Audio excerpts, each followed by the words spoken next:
Okay, magandang listening. Happy listening po sa inyo. And we're trying technically new ways to record and new equipments kasi bago to eh. Okay. Oo. New technology. Yeah. So magkakaroon tayo ng mga testing. So Okay. tingnan natin. Although hindi naman tayo dapat mag-focus sa technicals, pero syempre binibigyan namin ng halaga pa din yun. You know, Syempre. the age, the Okay. era, Okay. di ba? Mm. So tayo ay dadako sa ikatlong kapitulo ng unang Tesalonica. Yes. Tama ba, sir? Yes. Kasi tapos na natin yung unang dalawa. Tulad ng pinag-usapan natin sa Tesalonica. Yes, Dahil ano bang mga problema? Wala pa eh. Wala namang masyadong problema. Inaano pa eh. Kundi yung mga tao na nagtatry na mag-spread ng rumor against kay Paul. Kasi nga si Paul is nahinder or hinihinder ni Satan na makapunta sa kanila. Oh. So kung ano yung rumor na kumakalat or pinakakalat against sa kanya, pero dito sa may 1 Thessalonians 3, masasagot kung totoo ba yung mga rumors na yun or hindi. At saka ano yung ginawa ni Paul at saka ng Thessalonians against doon sa mga bagay na yun. Okay. So, titirahin na ba natin ito? Okay. Sa ikatlong kapitulo?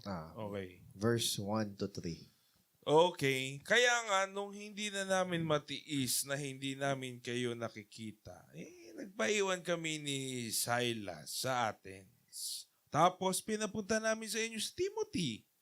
Kapatid natin siya at kasamang naglilingkod sa Diyos sa pagpipreach ng magandang balita tungkol kay Christ.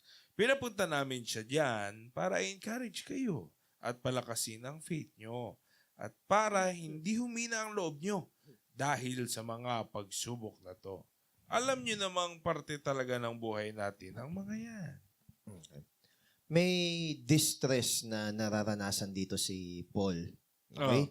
So, ibig sabihin, part din ng Christian life is yung nakakaranas ng distress. Hindi naman porket pag sinabing Christian, hindi nakakaranas ng mga ganun na mental difficulties or mga emotional difficulties.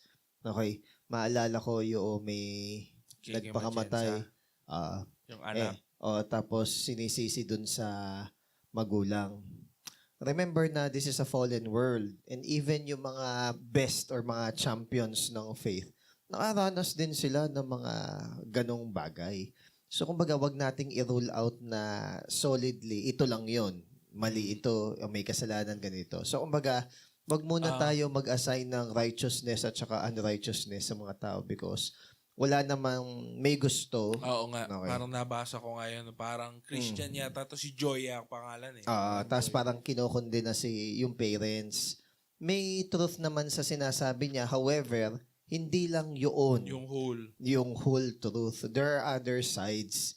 So, kumbaga, maging maingat tayo lalo na sa usapin ng mental lalo na and grieving emotional. pa, di ba? Yeah. Saka anak niya yun. Ano ka ba? Oo. Di, syempre, meron bang magulang na gusto na yung anak nila is maging ganun? Oo. Tsaka, naging champion pa sa mental health awareness, di ba, yung kanyang anak. Oh. So, ibig sabihin, there are times na pag-aralan na natin to dun sa mga previous na podcast natin hindi naman porket na champion ka ng mental health awareness is hindi ka nagkakaroon ng mga mental health issues. Hindi naman porket doktor ka, wala ka sakit. Hindi porket politician ka, hindi ka napupolitika. Oo. Marami. Kumbaga, we are not immune sa mga ganyan. So, yung distress dito ni Paul is masasabi natin na understandable. Valid. Valid. Dahil nga, hindi siya makapunta kada sa siya. mga Thessalonians. Hindi man siya naiinis. Parang hindi siya mapakali. So, para mawala yung agam-agam niya, pinadala niya hindi kasi siya makapunta pinadala niya si Timothy. So, kung hindi pwede yung best, yung second best. Oo. Gusto niya kasing i-sure yung condition nitong mga Thessalonians. Talagang si Paul, yung main concern niya talaga dito, no? Is- Yung growth ng church. Yes, spiritual well-being ng mga Yeah. Thessalonians. Yung kalagayan, ano. Yes. Ay, nako. Hindi, maganda naman, syempre. So, anong lesson nun? So, Ah. tayo dapat, Ito. ganun din. Ano yung duty ni Timothy pagpunta doon? Sige. Ang duty ni Timothy doon is dalawa. To establish at saka to encourage them. Bakit kailangan i-establish? Dapat alam ng mga Thessalonians kung ano yung tama, ano yung pinaka-center ng faith ng ating sabihin natin na endurance. Then, tsaka mo pa lang sila i-encourage. Kasi it doesn't matter kahit na grabe mo i-encourage yung tao, pero yung direction naman nila mali. Yeah. So you have to establish first the person or the people in the truth, then you encourage them. Kasi kung di okay. nila alam yung tama, nonsense yung encouragement. Encourage mo saan? Yes. Tama, sir. Kasi madaming ang mga tao na down. Oo. And sometimes, ang ginagawa ng mundo is to comfort them, not realizing na baka kapag kinomfort natin nga yung tao na may pinagdadaanan, Yes. mapagpag natin yung lesson na dapat matutunan niya. Oo. Or much better, kung hindi mo siya ma-establish sa truth, huwag ka na lang mag-advise o magsalita. Kung hindi mo naman siya na... Kasi kung alam mo naman di siya nakikinig, ka na lang magbigay na advice kaysa ma-encourage mo pa siya sa mali. Ano yun? Anong take mo dun, sir, sa mga nagbibigay ng mga unsolicited advice? Ano dapat? Ano ka ba? Agree ka ba na... Depende sa sitwasyon eh. Most of the time, hindi ako agree sa mga unsolicited advice. Pero Nakakainis ba yun? Ha? Nakakainis naman no? Lalo na yung hindi naman alam yung full Context, situation no? or context. Pero, kung yung tao naman na nagsasabi sa'yo kahit na sabi natin unsolicited advice is core people mo, bibigyan mo sila ng ng kumbaga ng konting kasi sa totoo lang may mga tao o minsan baka tayo yon na kulang or hindi tayo marunong mag-reflect. Kaya kumbaga didiretsuhin mo pa kung ano yung Hindi problema o yung problem. makaramdam. Parang yung kanina na ine-explain ko na, di ba kanina parang ang naging problem is hindi daw ba pwedeng diretsahin ko sabihin yung kunwari, ma-problem. Hindi ko kasi nabasa. Okay lang kasi binura ko naman. Ang pinoint out ko is ako pa talaga yung hindi na didiretso kung ano yung issue. At nung pinoint out ko kung ano yung mga issues, so dun... Kumbaga parang di mo naman karakter yung magpaparinig, papahula. Sinabi ko na nga. Ngayon, para at dating, hindi pa ako nang... binrote up ko ako yung issue. At tas may inulit na naman. Okay na, may inulit na naman. Eto kako yung halimbawa na patunay na na-overlook nyo yung corrections. So, minsan kasi, nauuna tayo na mag-react based sa ating feelings and emotions. Tsaka, maganda to eh. Minsan, hindi tayo nakikinig para makaintindi. Nakikinig tayo para meron tayo isagot. Hindi ganon. Kasi, minsan, baka hindi mo na din kailangan sumagot kapag naintindihan mo yung sinasabi. Kaya dito, kaya pinadala ni Paul si Timothy, gusto niya na ma-sure na yung itinanim niya sa kanila na word ni God is hindi sayang. Though syempre incorruptible seed naman yun. Pero gusto niya na ma-sure na alam ng Thessalonians yung tama at namumuhay sila dun sa parang tama. lang siguro, parang genuine love ng magulang sa anak. Yes. No? Na parang gusto mong makita, makamusta man lang, ganun. Ano bang lagay. Oo. Tapos, ayaw din niya na ma-shaken yung mga Thessalonians sa mga afflictions na yun. Kasi pag na-shaken, ibig sabihin, hindi sila nakatayo dun sa strong or dun sa rocky foundation. Sa rock. Oo. even si Jesus, pinangako naman niya na in this world there are many tribulations. Hindi exempted, no? Kahit Oh, Christian ka, no? Actually, promise pa nga yun. Oo. Na Tama. Hindi escape from trouble, eh. Hindi ganun. multiplied din ang persecutions at saka sabihin natin, trials ng isang Christian. Yun yung kailangan natin maunawaan. Wala pala. And careful din tayo kasi, ang tawag dito, hindi naman lahat ng mga pangit na nangyari sa atin ay parusa ng Diyos. Merong will si God. Kaya nga mamaya babanggitin dito na si God ang in control sa lahat ng bagay na kung ba't niya inalaw or sabihin natin na dinala tayo doon. Meron siyang divine purpose sa bagay na yun. Hindi always na dinidisiplina tayo, pinaparusahan. Hindi. Meron siyang divine purpose sa lahat ng mga bagay na yun. Yun yung gusto ipaalala dito ni Paul na in this world there are many tribulations. Okay? But be of good cheer because Jesus has overcome the world. So yun. Huwag tayong ma-shaken dahil part ng Christian life is merong persecution. Okay, yun lang. 4 lang. Di ba sinabi na namin sa inyo nung kasama nyo pa kami na magsasuffer talaga kayo at pahihirapan? At alam nyo namang ganun nga ang nangyari. Okay. So yun, reminder na ni-remind sila. Nag-disclaimer ako parang ganun. Ang sabi ni Jesus is, when tribulations come, hindi if. So pag sinabing when, expected talaga na darating. Talagang it's a matter of time lang. Pero yung if, pwedeng dumating, pero hindi. Yung Pwedeng if hindi. kasi ang qualifier niya is yung pangyayari. Oo. Pwedeng mangyari, pwedeng hindi. Oo. Yung sinabi kasi ni Jesus, when. Oo. Mangyayari It's a matter of talaga. time. In one form or another, may persecutions talaga sa Christian. Kasi sa Beatitudes din, dalawa nga yung... Blessed are yung isa sa paggawa ng tama, yung isa naman is sa pag-expand ng kingdom ni God. may Parehong persecution. may persecution.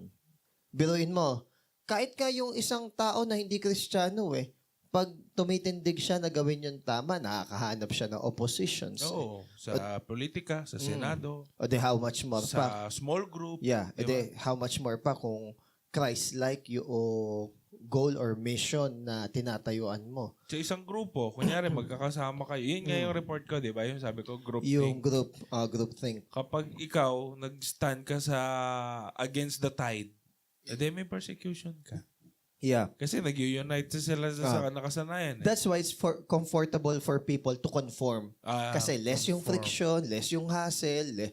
Sino ba naman ang tao na may gusto na may ka-conflict or kaaway siya? So, people would just rather submit dun sa illusion ng unity, pero unity sa mali. Yun yung report ko. Sabi ko nga, ang ganda nga ng pagkaka-report kasi before ko siya ni-report, yung mga unang reporters is in-stress talaga nila yung conformity, yung unity, yung consensus, yung ganun, parang nila yung majority, yung cooperation. Yes. Tapos bigla akong babanatan. Hindi lahat ng nagkakaisa. Yes. Given naman yun maganda ang unity ng husband and wife na God-fearing sa pagpapalaki ng isang family na God-fearing.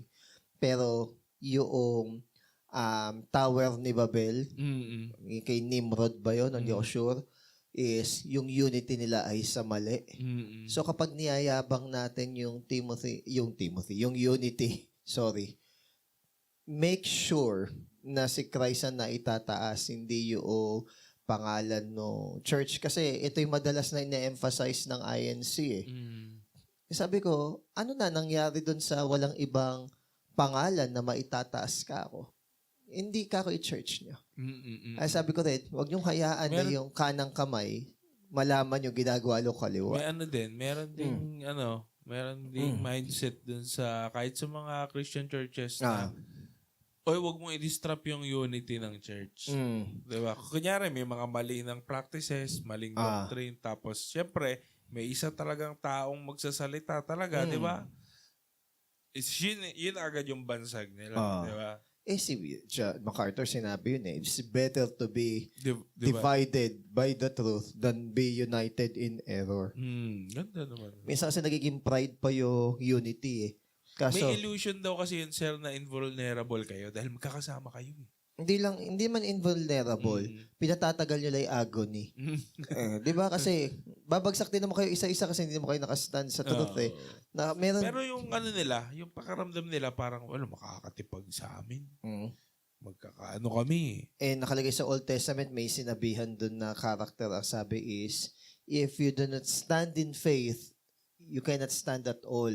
So, kung hindi according sa truth ng Diyos or hindi according sa kung ano yung tama, yung tinatayuan mo, kahit na marami pa kayo, mabubuwag din yan.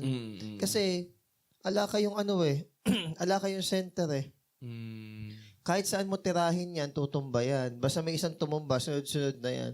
Parang bowling lang yan. O, di ba? Kapag mabuhay yung isa doon, tatamaan lang niya yung mga katabi niya, kahit magkakadikit pa sila, tutumba din lahat yan. So, kung ang unity natin, kung ang ano natin is yung dami ninyo, ilang beses nang pinakita ni God na si God, hindi siya nakaano sa numbers. Though merong book of numbers, okay? Census. Oo. Si God is, ikaw at si God is, so, yun nga yung parang charismatic na linya, ikaw at si God is the majority. Hindi mo kailangan ng affirmation lagi ng ibang tao. Ang affirmation mo is galing kay Christ. Saka narrow is the way, few find it. Oo. Diba? So, Broad is the way to destruction. and there's a big chance na the majority is wrong. O, yun. So, dahil dito, sa Suffering. verse 4 na yon is na-remind itong mga pastors na kapag sinesharean mo yung mga congregation mo, sabihin mo talaga na may tribulations talaga. Hindi siya Parang totally warning. may iwasan. No? Pero alam mo, pag napapersecute ka, may something within us na masaya tayo eh. Na parang, Part ka ng suffering ni Christ. Parang, ano siya, it's an honor. Saka, isa rin siyang magandang palatandaan na, totoo nga. Totoo ang Christian ako. Pero check mo din. Baka naman kasi unnecessary. Baka kasi pangit na ugali mo. Diba? Baka meron ka lang martyr complex na parang feeling mo ikaw lagi inaapi kahit hindi naman. Yung gagawa ka na illusion na, Yung parang, kaaway. para sa vlogger, paano kumita ng content? Kung mag-create ka ng, kung ako na kaaway, ayun. Ang tao pa naman, ang bilis nating, mahook sa mga ganyan, lalo sa social media. Mga lalo na yung strong emotion, kabit, ganyan. Yan ang gusto ng tao eh. Yung napakinggan ko sa mga podcast, mahilig kasi yung makikinig ng mga gano'n. Mga interview, gano'n. Si Baron, na-interview siya. Baron Geisler, meron kasi silang sikat na away ni Kiko Matos, yung kalbo. Yung inihian niya, di ba? Yung nag-away sila sa URCC, yung gano'n, yung gano'n. Sikat na sikat dati, ng mga social media, nagpapaboom pa lang. Noon pala scripted lang. Okay, tama. Sarang, ang sabi nila, itry lang nila. Kung kakagat, kinagat daw ng mga tao. So, tinuloy-tuloy nila. For the hype. Kaya, hindi naman lahat, kaya wala ako tiwala sa artista eh. Kasi, yung mga most of din, the time, umaarte lang. So, yung mga reels, di ba? Madami mga reels ngayon na hindi totoo eh. Tapos may mga AI pa. Ayaw nga. Ako ginagawa ko, kung nakikita ko AI na pinagmumukhang totoo. Pero ang galing Kiniklik ko, not interested, do not show this. Ayoko makakita ng ganun. Mga AI. Biglang baby na sumasayaw. Pusa. Kasi parang OA na. Parang ayoko na ng mga ganung content. Though IT ako, ayoko ng mga ganung content. Nauyam nga. Preference mo yun pwera na lang kung infomercial siya. Pero yung pagmumukain niya na as if na totoong footage, ayoko kasi nung ganun. Yung may mga madali pa namang maniwala sa mga ganun. Lalo na yung mga matatanda. Di ba? Madaling, kaya sila nga yung madalas nata-target ng scam eh. Based on statistics. Madali sila mang-aaway pa, ganyan. Ko-comment pa. Meron nga, di ba, yung parang nasabi ko kahapon, yung sabi nga ni Che, kasi di ba, Magluluto siyang tinola. Okay. Tapos, keynote ko yung papaya sa tinola, di ba? Yung movie na yon. Yung movie na gano'n. Tapos, may clip nun sa mga reels. Oo. No? Na Bigla ako may naalala. Sige, tuloy mo lang. May binaon pala ako. tinola. Hindi. Sige nga, tikman natin. Hindi. Live. Butche yan. Yung clip na yon, yung tinola, ay papaya sa tinola, kadiri, sayote. Taka pala ng nanay mo, naglalagay ng prutas sa ulam mo. Kumbaga, movie lang yun. Movie lang. Nag-aaway sila sa comment section. Mga may edad. Yun nga yung point. Nag-aaway sila. Kasi para bang hindi na nila minsan ma-distinguish kung totoo ba yun o hindi. Yung satire, Tapos may mga trolls din kasi. Yun. Yun talagang ang goal nila mamrovoke. Ayun. Sarap pa. Sarap ba? Bigay lang kasi yan eh. Masarap talaga ibigay. Okay. Sige. Tuloy natin. 5 diba? Number Verse 5. 5 lang. Kaya pinapunta ko dyan si Timothy. Hindi ko na kasi matiis na wala akong balita tungkol sa inyo. Pinapunta ko siya para kamustahin ang faith nyo. Nag-aalala kasi ako, baka natukso na kayo ng devil. At nasayang lang ang mga pinaghirapan namin. Tandaan natin, si Satan, lumilitaw yan kapag sabihin natin may crisis or may suffering. Si Satan ba, siya? Hindi naman siya omnipresent no? Hindi. Ibig sabihin, nung time na to, talagang nakafocus siya dito. Kay Naghihintay siya ng suffering. Or, sa tingin mo, si devil, pwede din, kunyari si devil, pwede rin siyang nasa atin na nandito. Pwede. Nag-aantay. Pwede. O yung mga kampo niya. Ganun. Pwede. Pwede naman yan. Pero, sa mga naisip ko, dahil nanonood tayo ng mga pelikula, si devil, parang ang influence niya, gumagawa na lang siya ng sistema. Meron yung sistema. Ng sistema, kung ginawa na lang niya yung sistema, para kahit wala siya doon, parang businessman, gano'n. Alam kasi na, siguro sa ilang libon taon na nag-e-exist si Satan, alam niya kung paano i-turn yung knob ng mga tao. And most vulnerable, even on my own experience, most vulnerable ang tao na magkasala if they are on the midst of suffering. Yun. Kasi doon mababay guard mo eh. Hindi sila okay. Pag, kunwari, malungkot ka, hindi ka okay, galit ka, or sabihin na wala kang pera, dyan very effective yung temptations ni Satan. Yung pag mahina ka. For example, kunwari sa eskwelahan, may mga teacher na hindi nagtuturo, tapos sila pa'y nabibigyan ng konting loads. Minsan sasabihin na lang lumapagod na masisipag. Parang unfair. Minsan sabihin na lang lumapagod na masisipag na teacher. Magtamad-tamaran na lang din tayo para susunod, bigyan tayo talaga. Kaso nga lang. Ba't ganun? Kaso nga lang. Ba't nga talaga ganun? Fallen yung world eh. Kaso nga lang, kung deep-seated ang katotohanan sa iyo at kabanalan ng Panginoong Hesukristo, hindi mo kasi maaatim na gawin yun. Fallen yung world. Depende sa prinsipyo, sa values mo. Ngayon, kami na medyo merong voice na sabihin yun, nire-raise up namin yung ganung bagay. So, kumbaga, si Paul, hindi naman mali yung ginawa niya na para hindi matempt yung tao, nagpadala siya ng provision sa pamamagitan ni Timothy. Ayun. Tama na may ginawa niya. Nakamusta siya. Oo. Messenger. Nag-remind. Ayan. Oo. Nalaman naman natin kung ano yung nangyari. Verse 6. Ngayon, nakabalik na sa amin si Timothy. Yeah. Okay. Maganda yung binalita niya sa amin tungkol sa pananampalataya at pagmamahal nyo. Sinabi din niya sa amin na magaganda ang mga memories nyo tungkol sa amin. Okay. At gusto nyo kaming makita. Okay. Kami din, gusto namin kayong makita. Okay. So, kumbaga, base sa report. Base sa report, makikita natin na based sa result na to, hindi pinaniwalaan ng mga Thessalonians yung mga bad rumor against kay Paul. Why? Kasi nagpatuloy sila eh. Tapos, ang sabi dito is they have the good news about their faith and their love. Actually, yun na yung summation or total ng holiness na nire-require sa atin. Yung faith is para ma-please natin si God, magtiwala tayo sa Kanya. Yung love, yun yung marka naman ng pagiging Kristiyano. And the world will know that you are my disciples if you love one another. So basically, na-summarize nila at base sa report na yun, naipakita na okay itong mga taga-Thessalonians. Next. Ganda naman.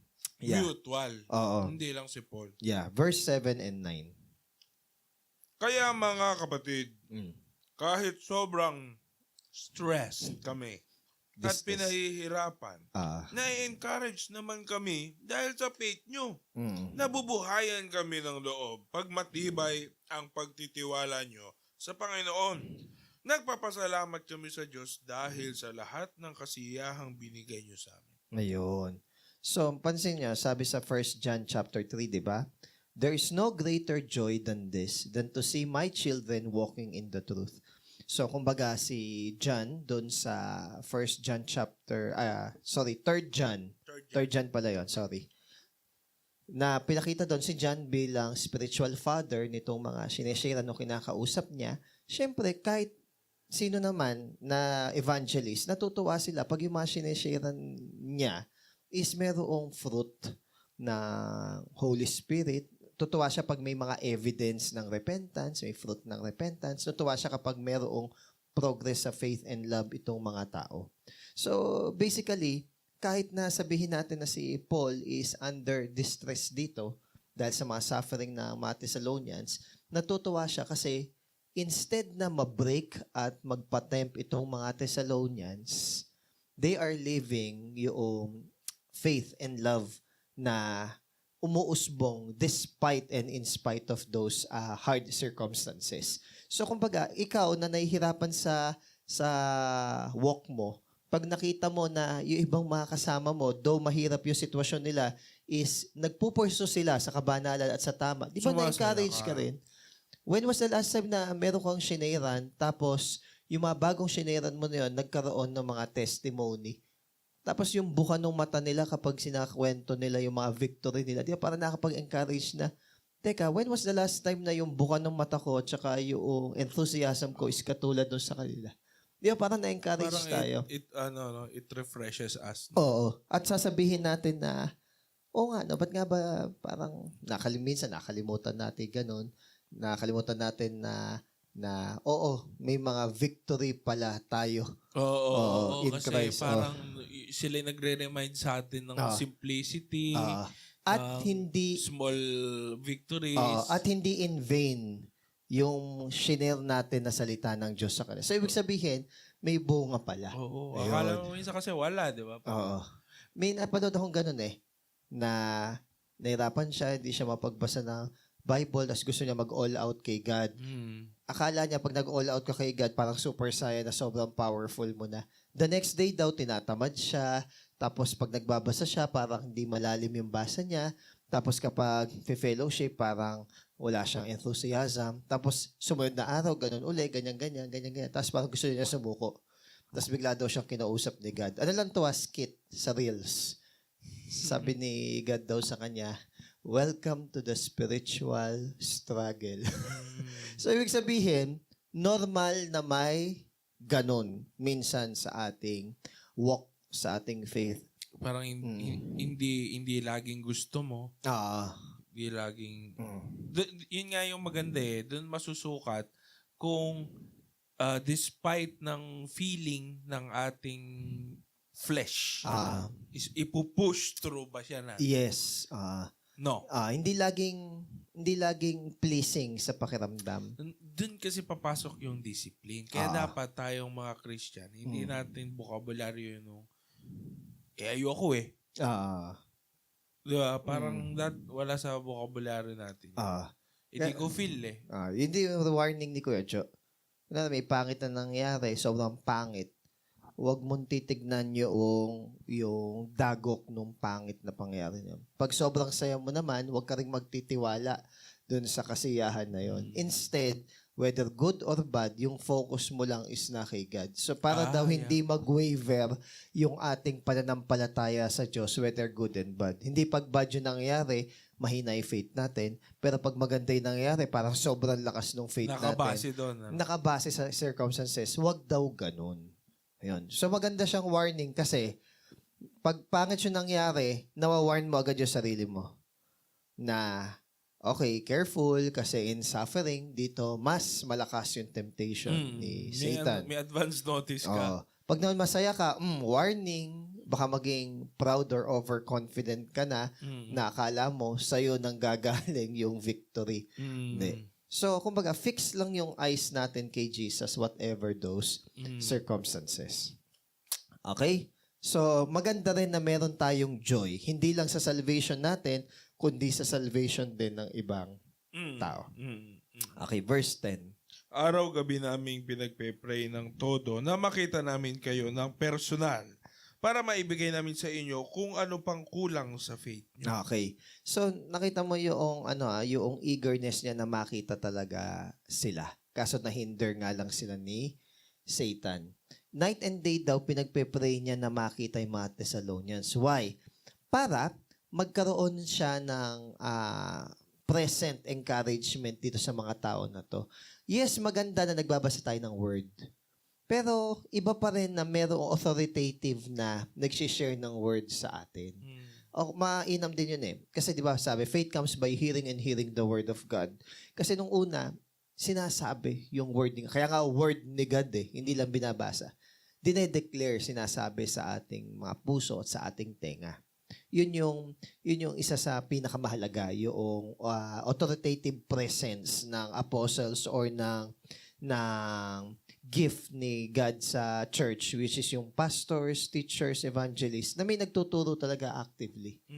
Pangalawa naman is tayo is ma-establish sa faith at saka sa love. Then mamaya yung pangatlo, ang binabanggit naman doon is yung inward holiness. So bakit sinabi dito na and perfect what is lacking in your faith? May ganun. May kulang. Kulang ba yung faith niya? Tandaan natin na while we are in this world, may mga area pa rin talaga ng buhay natin na kailangan nating i-improve, iayos, isuko sa Diyos. Habang tumatanda nga tayo, doon natin na-realize yung mga area na hindi pa natin nakikita before. Na di ba, habang sumisikat yung araw, doon natin napapansin yung mga area sa bahay na maalikabok. Na nung una, akala natin malinis na. Yun. So, there's always a room na... tuwing umaga. May room talaga na kailangan pa i-perfect. Kasi may mga area na kulang tayo. Kasi kung perfect na tayo talaga, baka hindi na natin kailanganin si God. Yun. So, we cannot be totally perfect. Hindi, ano naman yun eh. Kumbaga, pag lagi naman sagot ng tao yun eh. Walang perfect. Wala naman perfect. Sino perfecto dito? Lagi naman ginagawa nila yun. Pero, kung i-apply natin yun, sige, hindi pala tayo perfect eh. Hindi dapat humble tayo lahat. Yun. Diba? Hindi pala tayo perfect eh. Bakit hindi natin i-desire na mag-improve? Total, wala naman may perfect. Hindi siya statement ng mga taong ayaw na lang magbagot yun ako. Ayan ako ha.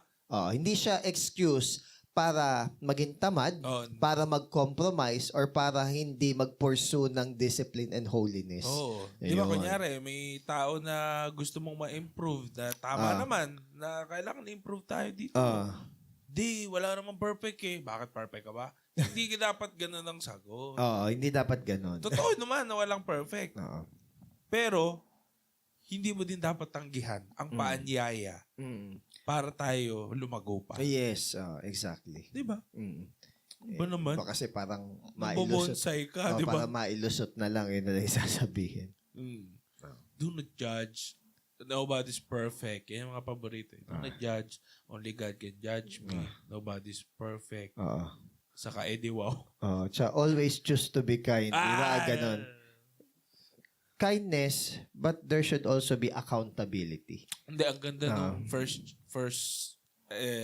Corinthians 13 eh. Kasi dun na-explain yung love. True meaning ng love. Yes, love is patience. Yes. Love is pero hindi lang yung patience. Hindi lang lahat ng gentle side. Meron ding hindi nagre-rejoice sa nagre-rejoice sa truth. Di ba? May ganun din. Meron din. Ano pa yung mga kabilang Muka. It Yung- does yung- not. yung- Hindi siya nagre-rejoice sa mali eh. Oo. 'Di ba? Ayun. Yun, napakalaking bagay na kahit isang line yun, sabihin natin na does not rejoices on evil, but rejoices with the truth. So, kumbaga, Kabilang mukha ng pag-ibig. wag lang yung palatable side ng love yung gusto natin. Minsan, pati yung mga hindi palatable or hindi pleasing sa atin. Ito hindi naman to stereotyping, pero to stress yung point is meron din akong nabasa na iba talaga yung pagmamahal ng magulang tulad ng nanay. Very nurturing, very kind, di ba? Pero iba naman yung way ng tatay. Iba talaga. Yun naman yung paano ba? Ang example kasing sinabi doon is yung isang bata daw na nadapa. Okay. Ang pagmamahal daw ng ina sa isang batang nadapa, oy, nadapa ang baby ko, ganito. Ano mo na yan? Ipack mo na yung yung simento, paluin mo. Naka-rescue Kaya agad. mo, tas akapin mo. It's okay. Pero yung tatay daw, iba eh. Parang pag nadapa yung anak niya, sabihin na. stand up lang. Tumayo ka. Ganun lang. Huwag kang umiyak. Tumayo ka. Pagpagin mo yung... Sa iba, parang ang harsh nun. Pero yun yung dalawang mukha ng pag-ibig. Di ba? May napanood ako eh. If gentle parenting doesn't work the first time, may pinakita doon. Paspasan, gano'n. May mga bata kasi doon na tinitiis lang ng magulang, namamalo, ganyan-ganyan. Pinapalo-palo niya yung kamay ng nanay niya. Ginawa nung nanay niya, nung pinapalo, bigla niya tinanggal yung kamay niya. Di humampas yung kamay niya doon sa table, nasaktan, umiyak. Kaya nakalagay doon, when gentle parenting is not working. Hindi ikamamatay ng bata, okay? Na minsan, mapalo talaga siya. Biblical kasi yun eh. Alam mo, ang swerte Yung rod does not... ang swerte nga natin, Asian tayo, no? May iba, may ibang yung Asian eh. Diba? May iba. Hindi pa tayo westernized pa eh, no? Mag-isip eh. Hindi ko kino-condone or hindi ko ine-encourage yung sinasako tapos yung kinukulong sa cabinet. Hindi ko naman ine-encourage na laging traumatic. Okay, hindi ko naman niro-romanticize yung pain. However, there are times na kailangan talagang mapalo. Oo. For example, yung may bata, hinahagis yung gamit. Tapos sasabihin ay hindi, throwing stage kasi nila yon. No, walang ganun na sinasabi sa Bible na throwing stage. I-discipline mo sila. Dumadami kasi yung mga, kaya nairita ako dumadami kasi yung mga philosophy and principles eh. Tapos ang favorite line nila, hindi, pag nagkaanak ka, maintindihan mo rin. Ang sabi ko naman, thank you kasi sinabi mo yan. Kasi kung magkakaanak ako, alam ko yung iiwasan ko base doon sa nakita ko. Kasi you're training him or her eh. Oo. Tsaka yung kahalagahan nung it takes a community to raise a child.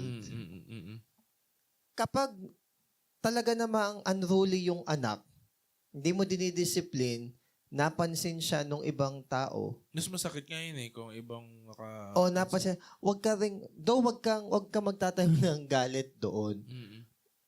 Isipin mo na tinutulungan ka rin nung tao na yon para yung anak is wag maging unruly. So, merong co-teacher, ginagawa niya, pinapainom niya ng gamot yung anak niya, nag-a-attitude. Ayaw uminom. Sinungalangal. Hindi, pinilit niya talaga uminom. Pinagalitan niya, tas napalo, tas nag-iiyak. Sige, umiyak ka pala. Ngayon, kunwari, soft ka, nanay tapos yung anak. Ako naman nakita ko rin, ma-attitude talaga yung bata. Siyempre, may irita ka kasi, mairita ka or matotrouble yung heart mo kasi hindi ka naman nagre-rejoice na may pinapagalitan at pinapalong bata. Pero kumbaga, sabi ko sa sarili ko, hindi ko aawatin to at hindi ko papatulan because ito yung moment na kine-curve mo yung bata na matuto talaga. Hindi, saka yun eh, yung first, kasi, yung stage na yun, yun yung mga ano yung tawag doon? Molding stage.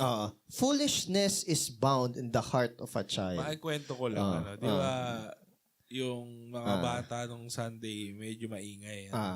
Ngayon, Pansin mo kaya nandun na ako sa likod. ang ginawa ni Kuya Joe, after service, kung mapansin mo, nandun ako sa labas, kinausap niya na parang adult. Si dalawa niyang anak, na parang adult. Di ba? Sabi ko, kapag nasa church, when someone is preaching, tas, parang inano niya, parang nagtitrain ka ng aso. Pinapakita mo ikaw alpha. Hindi sila alpha. Dapat ikaw alpha. So, dapat quiet lang, ano? So, now, you will sit. Opo. Tapos, bibilang. Bibilangan niya. Siguro, naisip ko naman ng bilang, trained na sila before. Na yung once na may count, may mangyayari kapag one na, gano'n. Pag nag-countdown na. May napanood akong ganyan. Parang conditioning. Condition. Ito yung warning, ito yung action. 1, 2. Ang tawag doon, parang 1, 2 eh. Sa 1, kang ganun. Okay, linisin mo na yung mga gamit mo at aalis na tayo. Okay. Kailangan ba ng tulong sa paglilinis? Hindi, kaya ko na to. Lilinisin mo na ba or hindi? Hindi. Basta mamaya na. Sige, bibilang ako 1, 2, iniwan. Iiyak yung bata. Huwag mong i-console. Kasi isipin nila, isipin nila pag kinonsole mo sila, ganun lang din yung gagawin ko next time. Madali yung... Mawawala ng pangil. Madali yung first step eh. Yung second step, dun nagkakamali. Hindi firm. Pag hindi firm. Next time, pag ganun uli, tawag dito, ihinto mo na ba yung game mo? Kakain na tayo? Mali pala. Okay, kakain na tayo, bitawan mo na yan. Tapos tatanungin ko na rin, ayaw tumigil. Kailangan ba ng tulong? I-off yan? Tulungan kita? Sabihin lang, hindi. Sige, itago mo na yan. 1, 2, pag hindi pa rin, kunin mo. Iiyak, hayaan mo lang. Ngayon susunod, ganun uli. Ngayon, pag nag-1, 2 na sila, kahit maggalit-galit sila ganun. Yun yung stimulus. Kahit magalit sila ganun, papatayin na nila. Hindi ka nagtaas ng boses doon. Okay. Maganda ginawa ni Brian nung Sunday din. Kinuha niya si Matthew. Pumunta sa likod. What did I tell you? Are we playing games here in the church? What did I tell you? Are we playing? No. Then don't. Parang yun yung pinapoint out niya. Inilagay niya dun sa likod. Yun. So, kumbaga, naging usapin kasi namin yan nung Saturday. Yung about ang sabi kasi ni Kuya Jo, ayaw niyang ginagawa yung isang bagay kasi nape-pressure lang siya sa sasabihin na ibang tao. Ako naman, ang sabi kong ganon. Ako na rin, wala nang pressure. Kailan mo sisimulan yung paggawa ng isang bagay? Kasi ako, as an educator, may pressure or wala, gawin mo yung tama. Hindi ako fan. Maganda yung Siguro pressure ng paggawa ng tama. Maganda sa akin yung ginagawa mo yung tama kasi yun yung natural sa'yo, yung heart mo. However, as an educator, it is not always all the time na it has to be natural in your heart bago mo gawin isang bagay. Ang tawag doon, delikadesa. Okay? As an educator, yun naman ang point ko. Kaya sa akin, I don't buy na kailangan okay sa feeling mo or natural sa heart mo. Yun yung ideal. Okay? Yun yung ideal. Pero that is not always the reality. So, ngayon, makita natin, meron talagang fruit makikita na sinasabihan talaga. Yun. Tapos kunwari, i-quote nila, sa ibang church, ganito, ganyan, ganyan. No, don't compare that. Iba yung culture nila, iba yung culture natin. So sa culture natin, fina-frown yung ganong behavior, dapat ganon din tayo. So, Pwede naman, lipat tayo wag nating i-westernize. Wag na-colonize na tayo ng 333 years, pati ba sa way pa ng ipapapa-colonize. Spanish pa lang yun. Oo nga. So let us be biblical.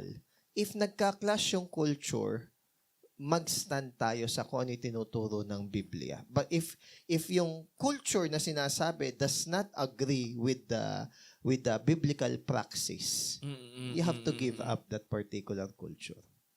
Next, verse 11. Pinagpe-pray namin na sana makapunta kami dyan sa tulong ng Diyos Ama at ng Panginoon nating si Jesus. Ang ganda nung niya, no? Parang vocal na prayer na yung sinasabi niya. At makikita natin yung unity ni God the Father dito at saka ni Jesus. At hindi lang isang term yung ginamit kay Jesus dito. Sabi, Lord Jesus Christ. Okay. So Christ, the Anointed One, the Messiah, our Savior. Tapos Lord, na kung saan tayo is accountable na dapat mag-submit.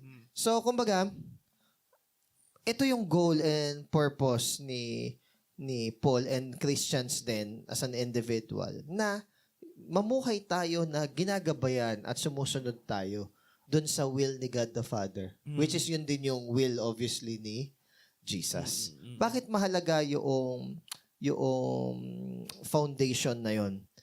Kasi kung wala tayong scripture or foundation na tinutuntungan, pwede na nating gawin yung lahat ng adjustments na gusto natin. One time may nabasa ako. Sobrang flexible. One time may nabasa akong ganun eh. Sabi nung isang nag-comment, Hindu. Sabi nung isang nag-comment, kaya ako, pagpabura ko dun kapag para sa akin, tama yung sinasabi ng scripture, sinusunod ko. Pag hindi tama sa akin, hindi ko sinusunod. Parang nag-nitpick siya. Sinagot siya nung isang nag-comment. Sabi niya, I think that's not how scripture works. Kasi kung pipiliin mo lang kung ano convenience sa'yo na gawin, tapos yung iba, hindi, ikaw ang God ng sarili mo. Kasi pinipili mo lang kung ano yung convenience sa'yo eh. So, kung ang nasusunod sa buhay natin daw is God the Father, tsaka si Jesus, going back to this, ibig sabihin nun, even sa mga area na hindi pleasing para sa'yo, you have to obey. Umattend ako ng kasal kanina ng Muslim. Umattend ako ng kasal ng estudyante ko na Muslim. Hindi, nandun na kami sa part na sinundo na nung lalaki yung babae. Kasi parang may ceremony dun sa lalaki na susunduin nung lalaki yung babae. Tapos, after nun, pag sinundo na, yun na yung dulo, yung magpipicture-picture na. Nandun kami sa part nung susunduin pa lang nung lalaki yung babae. Tapos, it's an arranged marriage. Siyempre, which is, hindi foreign sa akin. Kasi even sa Jew, may ganong sistema nun. Dahil second-class citizen ang mga babae noong Old Testament times eh. Oo. That's why si Jesus... So, may dote ito, gano'n? Oo. Meron din doon. Yung lalaki nagbigay ng dote doon sa family ng babae. Ngayon, syempre, miyak siya kasi pwedeng siguro hindi pa siya ready or kasi arranged marriage nga eh. Hindi niya mahal, syempre. Sabi ng mga friends niya, pinost niya to eh. Matututunan. Teka lang, yung estudyante mo ay babae? Okay. Okay. Alam mo ba't ako na-amaze? Muslim yun Hindi tayo Muslims, right? Pero nakita mo yung degree ng submission nila. Di ba? Pero tayong Christian, sabi kanina nung mga kasama ko, iba classmate niya, ala na kami, walis na kami. Sir, parang yung gender equality hindi equal sa ganun. Ako naman, di ako masyadong sumasagot. Sabi ko lang sa Christian kasi meron tayong freedom. Pero ang gusto ko sanang principle na i-drive nun, pero hindi ko na sinabi is, yun yung part na kahanga-hanga sa kanila. Hindi ko hinahangaan yung religion, hindi ko hinahangaan yung belief system nila. Ang hinahangaan ko is, meron silang ganong submission. Yung parang banal na takot sa kanilang scripture. Yes. Yung seryoso sila. Yes. Kaya nung nag-share ako kahapon dun sa isang family, sabi ko doon, kasi nandun kasama lang anak eh. Pag wala kang takot o respeto sa sarili mo magulang, it only understands na wala ka ring takot at respeto sa Diyos. Kasi kung wala kang physical na nire-respect or ino-honor dito, it most likely translate na wala ka ring pakialam or genuine na takot sa Diyos. Maganda yung sinabi ni Charlie Kirk eh. Importante na meron kang not necessarily fear sa parents mo na takot na mukha silang halimaw. Hindi. Meron kang mataas na respeto sa kanila. Na ayaw mo ma-disgrace yung pangalan nila. Kumbaga, na-exercise dito sa lupa. So, para kapag si God na ang usapan, mas mataas yung view ng submission and respect mo. Meron kang hahambingin eh. Yun nga yung point. So, kumbaga, humanga ako dun sa part na yun. Kaya ako, hindi ko kinokondemn yung nangyari kanina, kumbaga, Parang nag-ponder ka, no? humanga ako na, okay, totoo na. Kasi noon lang ako naka-witness kasi ng ganun na ceremony Arranged marriage. na may maririnig ako na in-arranged marriage daw. Pero noon lang ako naka-witness na sobrang lapit sa akin. Ibig sabihin, estudyante ko na yun Siya mismo yun So, kumbaga, noon lang ako naka-experience. Anong experience mo? Na, Emotionally? na grabe yung submission nila. Kasi sa parents nila. At translated nila yon sa pag-submit kay Allah. Ayun. Hindi ko kinokondone yung yung religion and belief system. Pero tayo naman mga Christians that we believe na nasabihin natin na we are in the right belief system. Ganon din ba nating i-honor si God? Ganon din ba nating i-respect si Jesus sa our Lord and Savior? Kumbaga kung sila seryoso, parang tayo, hindi Kaya nga, mainam na napunta ako sa world religion Yung parang, maintindihan mo na bakit sila nakahijab. May ba? May time ba na parang kinwestiyon mo yung faith mo dahil dyan? Kinwestiyon ko before yung faith ko, hindi dahil sa mga na-observe ko na ibang religion, kundi dahil sa mga sufferings ko. But not dahil sa ibang religion. Kasi ngayon naman, dahil nga world religion yung subject, hindi ko na kino-question yung faith ko. It made me less critical sa kanila. I-appreciate sila as an individual person. Hangaan ko yung mga redeeming quality. However, kumbaga, kahit naman nasa school, diretso ko sinasabi na ito yung reason ko bakit I don't believe in that particular principle. Kasi sabi ko sa kanila, So open kayo dun sa open classroom? kami kasi sabi ko sa school, instead na maging people pleaser ako ng mga estudyante, sabihin ko na lang na magiging critical tayo sa lahat ng religion. Ganun na lang. Even my own religion. Okay? Kasi hindi naman yung religion mo magsisave Si Christ pa rin ang nag-save sa atin. So sabi ko, sa inyo kasi, sa Islam, ang witness nyo lang kay Allah, isa. Tapos, kinakabisado pa niya yung sinasabi ni Allah, yun yung ididikta niya dun sa sekretary niya. Tapos, marami silang naisulat na Quran. Hanggang saan dumating, nag-decide si Muhammad na yung kay Zayed, yung sa sekretary niya na inampon nila, yun yung sundin na Quran. Tapos pinasunog niya yung iba. Kaya pag sinabi ng Muslim na isa lang ang translation, hindi, may ibang pinasunog nga lang niya. So, ibig sabihin, may mga conflict din sila. Ang witness ka ko kay Allah, isa lang. Pero ito yung stand ko, bakit mas panig ako sa Christian. Kasi sa Christianity, nung si Jesus is pinako sa krus, namatay, nilibing, nag-resurrect, hindi lang isang tao. Marami pa nakahalubilo si Jesus nung nag-resurrect siya. So, kung ikaw is logical na tao at nasa korte ka, hindi ka papanig sa isa lang ang witness. In fact, sabi sa Old Testament is in account of 2 or 3 witnesses. Isa lang yung witness So, doon ako panig doon sa 500 yung nakasaksi na si Jesus is muling nabuhay hanggang sa siya is nag-ascend. Yun.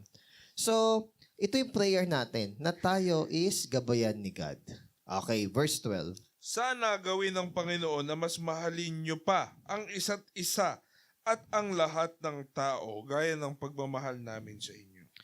So, sinet ni Paul yung sarili niya, yung mga kasama niya, as an example na mahal namin kayo, mahal namin ang isa't isa, ganun din yung gawin nyo. Kasi, people or the world will know that you are my disciples if you love one another. Ba't ako maniniwala sa inyo? Kayo nga nag-aaway.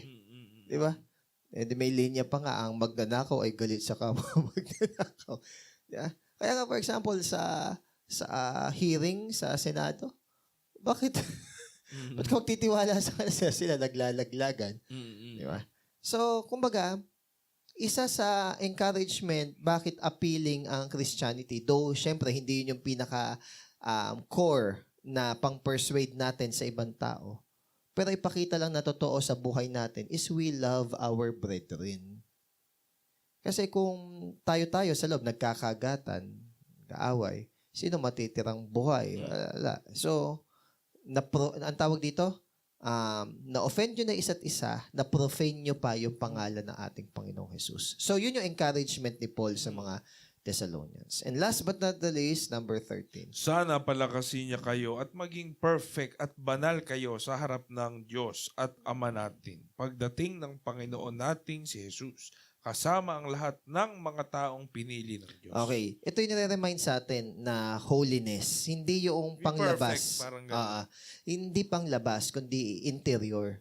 Kasi kung panglabas lang yung holiness natin, tamang-tama sa atin yung sinasabi ni Jesus na para kayong mga nicho na maputi sa labas pero sa Bulok. loob punong-puno ng mga nabubulok na bangkay.